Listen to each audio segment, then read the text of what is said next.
ওল কচুর যে কোনো অংশ আমার কিন্তু খুবই ভালো লাগে। ওলের ডাঁটা, ওল, কচুর ডাঁটা, কচু পাতা, এই সব কিছু কিন্তু আমার ভীষণ প্রিয়।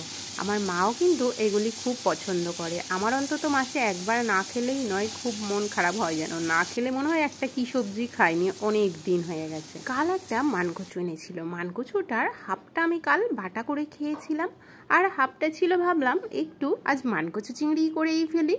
তো চলুন রেসিপিটা দেখা যাক। প্রথমে কড়াতে আমি তেল দিয়েছি, তেল দিয়ে দিয়েছিলাম আমি লবণ দিয়ে চিংড়ি মাছটা ভেজে তুলে রেখেছিলাম। চিংড়ি মাছের সাইজটা একটু ছোট, খুব বড় না। এইরকম চিংড়ি মাছ দিয়ে কিন্তু কচু চিংড়ি খেতে বেশ লাগে।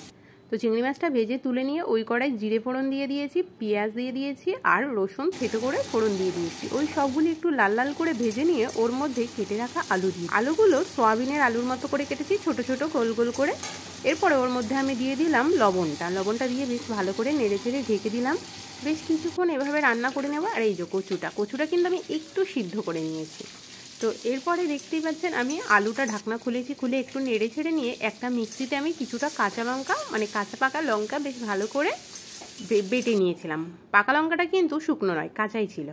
তো ওই লঙ্কাটা দিয়ে কিছুক্ষণ ঢেকে দিয়েছিলাম, আবার কিছুক্ষণ পর ঢাকনা খুললাম। ঢাকাটা দেখানো হয়নি। আলুটা কিন্তু অনেকটা সিদ্ধ হয়ে গেছে, দেখতেই পাচ্ছেন। এবার কুচানো কিছুটা টমেটো দিয়ে দিলাম, টমেটো হাফ দিয়েছিলাম। তারপর দিয়ে দিলাম পরিমাণ মতো হলুদ গুঁড়োটা দিয়ে বেশ ভালো করে আবারও নেড়ে চেড়ে নিতে হবে পুরোটাই। এবারে ওর মধ্যে আমি ওই হালকা সিদ্ধ করে রাখা কচুটা দিয়ে দিলাম। সিদ্ধ নাও করলে হতো, অনেকটা সময় যদি আমি লবণ মিশিয়ে রাখতাম তাহলে অতটা ভয় থাকতো না। তাও একটা মনের মধ্যে ভয় যদি চুলকাই, সেই জন্য হালকা একটু সিদ্ধ করে নিয়েছি। যেহেতু তাড়াতাড়ি রান্না করছি, আপনারা যদি একটু লেট করে রান্না করেন, কেটে একটু লবণ মিশিয়ে রাখতে পারেন, তাহলে সেই ভয়টা আর থাকবে না।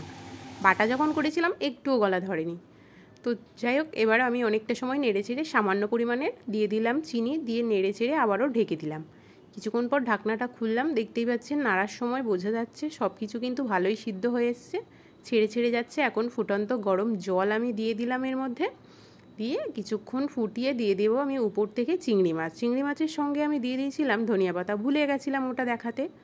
তো চিংড়ি মাছ ধনিয়া পাতা দিয়ে এভাবে আমি ঠিক 10 মিনিট মতো একদম হালকা সিমে অনেকটা সময় কুক করে নিলাম। তারপরে ঢাকনা খুললাম, দেখতেই পাচ্ছেন কতটা সুন্দর একটা কালার হয়েছে, আর স্মেল বেরিয়েছিল দুর্দান্ত। এটা কিন্তু আমার মায়ের রেসিপি, মা এভাবে বানায়। এখন আমার রান্না কিন্তু একেবারে কমপ্লিট। মানকচু চিংড়ির রেসিপি একেবারে রেডি। গরম গরম ভাতের সঙ্গে পরিবেশন করেছিলাম, খেতে হয়েছিল দুর্দান্ত। আপনিও কিন্তু একবার বাড়িতে এই ভিডিওটি দেখে রান্নাটা ট্রাই করতে পারেন, খেতে হয় কিন্তু খুব ভালো। তাহলে আর দেরি কেন, একবার বাড়িতে রান্না করে ফেলুন। আর কেমন খেতে লাগলো আমাকে জানাবেন। আমার ভিডিওটি ভালো লাগলে লাইক কমেন্ট শেয়ার করে পাশে থাকবেন। সবাইকে আজকের জন্য টাটা।